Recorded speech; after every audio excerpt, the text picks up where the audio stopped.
Let's dive right into it because this might be important.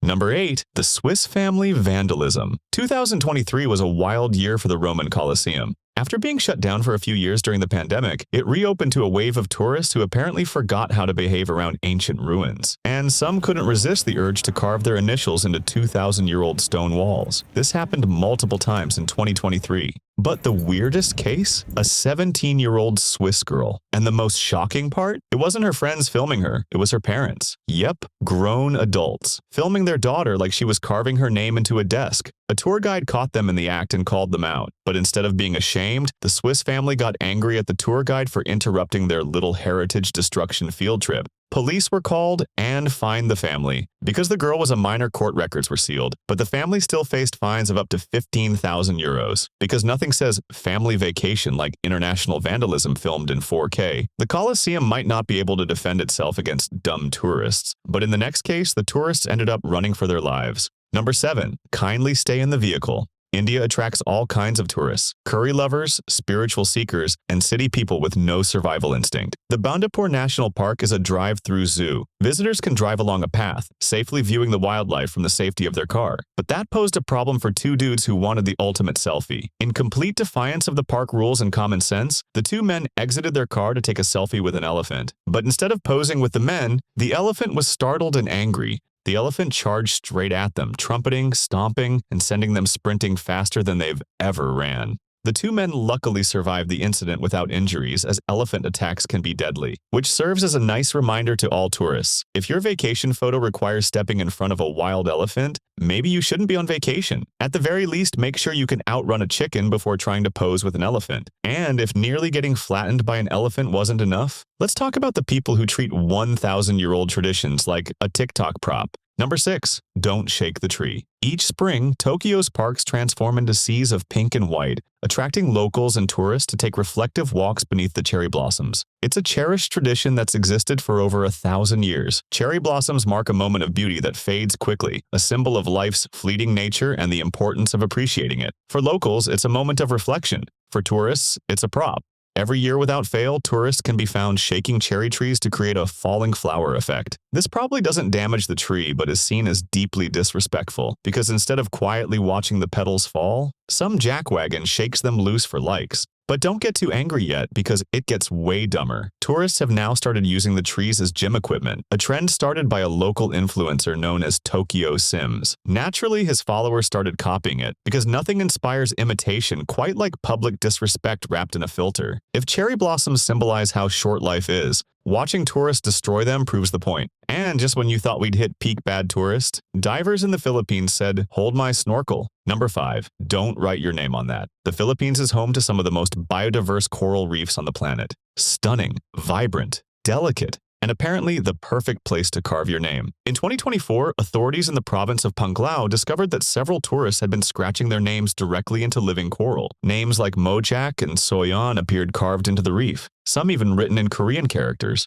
But the story gets worse. Investigators found that a local tour guide was actually encouraging divers to do it, telling them to sign the reef like it was a guest book, because nothing says "I love nature" like destroying a living organism to prove you were there. The site was closed. The governor offered a cash reward for identifying the vandals, and the reef was left damaged beyond easy repair. But we haven't hit peak stupid yet. Number 4. Luck versus physics. The worst part of any vacation is the travel itself. And if you're afraid of flying, it's even worse. Some passengers pray, some pop anti-anxiety meds. But in China, a few elderly people have tried something different. They throw coins into the jet engine for luck. And no, this isn't a one-off. It happens so often it has its own Wikipedia page. Every time the result is the same: mass delays, panicked inspections, and a flight full of angry people wondering why they're spending 6 hours grounded because someone treated a Boeing like a wishing well.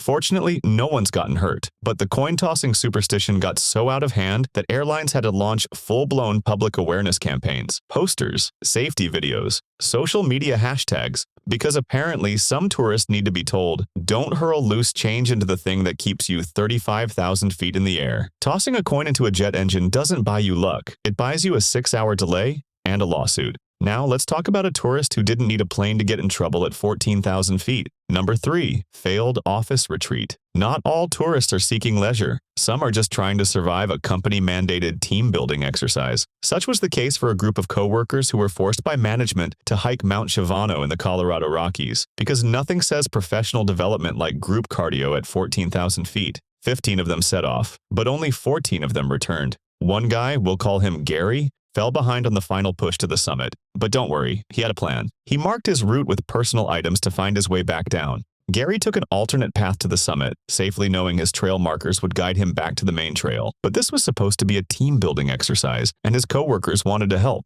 When the group of 14 started to descend, they collected Gary's trail markers to be helpful. How kind! And when Gary tried to return to the trail, his markers were gone, leaving him lost in the wilderness without a cell signal. And then a thunderstorm came. It went about as well as you'd expect. By nightfall, Gary ended up stuck in a gully with no food, no visibility, and no coworkers. Just the cold comfort of regretting every HR-sponsored wellness initiative. Search and rescue teams launched a massive operation using drones, helicopters, and technical rope systems to get him out the next morning. Gary survived, but trust in his coworkers? Not so much. Maybe next time just stick to trust falls, they're less fatal. But harmful help wasn't unique to Gary. Just ask this next guy. Number 2. You're not helping. In May 2023 at Yellowstone National Park, a well-meaning tourist from Hawaii made a terrible mistake. While driving near the Lamar River, he spotted a newborn bison calf struggling in the current. It had become separated from its herd during migration. Trying to help, the man walked to the riverbank, lifted the calf by the scruff, and carried it safely onto the road. What a hero, you might be thinking. But you'd be wrong. See, wild bison have a deeply ingrained paranoia of humans. Being nearly hunted to extinction will do that. Once a human touches a bison, the herd often rejects it. That's bad news for any buffalo, but it's a death sentence for a calf. Without its mother, it can't nurse. Without a herd, it has no protection from predators. By rescuing the calf, the man had unknowingly signed its death warrant. When park rangers found out, they tried to reunite the calf with the herd, but the herd rejected the young buffalo. With no safe alternatives, they made the heartbreaking decision to euthanize it. The tourist was charged and pleaded guilty to disturbing wildlife. He paid around $1,000 in fines. But the real punishment was probably the guilt, trying to help and accidentally killing the very thing he meant to save. And that's the moral. Leave wildlife alone. If you don't know what you're doing, don't do anything at all. Sometimes your good intentions are the most dangerous part, but this next group of tourists had no good intentions at all. Just a tragic amount of confidence. Number 1. Heaven's Hot Spring. Yellowstone is a dangerous place. That's why the National Park Service took the effort to build boardwalks to keep everyone safe and the tourists corralled in. But every now and then, a tourist thinks they know better. In 2016, a man from Oregon decided he wanted a unique spa experience. So he and his sister went to Yellowstone, ignored all the warning signs, and went off-trail in search of a hot spring to soak in. Eventually, they found one. To be safe, the man reached in to test the temperature, but he lost his balance. He slipped and fell in. Unfortunately for him, that particular spring wasn't just hot, it was 210 degrees Fahrenheit, just below boiling. His sister couldn't rescue him. With no cell service, she ran to the nearest ranger station for help. By the time rangers arrived, the man was already dead due to the severe burns. But part of him was missing. As it turns out, this particular hot spring was highly acidic. Acidic enough to dissolve bone and flesh, and the man's legs and lower torso had already dissolved in the hot acid bath. Then a thunderstorm rolled in, and the rangers had to abandon the recovery. When they came back the next morning, there was nothing left. The entire body had dissolved overnight. All they found were his flip-flops and his wallet. Now I wish I could say this was a one-off incident, but it's not. Illegal hot spring soaking is so common in Yellowstone. Rangers have a name for it: hot potting. Tourists climb barricades, ignore warning signs, and try to touch or swim in pools of near-boiling acid. Since the park opened in 1890, there have been 22 known deaths and hundreds of injuries caused by hot potting, because apparently some people look at a bubbling pit of sulfurous death water and think, jacuzzi. Yellowstone Rangers take great steps to keep everyone safe. They've added signs, fences, and patrols, but sometimes you can't protect the stupid. That's all for today. I'll be making more videos like this, so feel free to subscribe. And while you're here, the algorithm thinks you'll like that video right over there.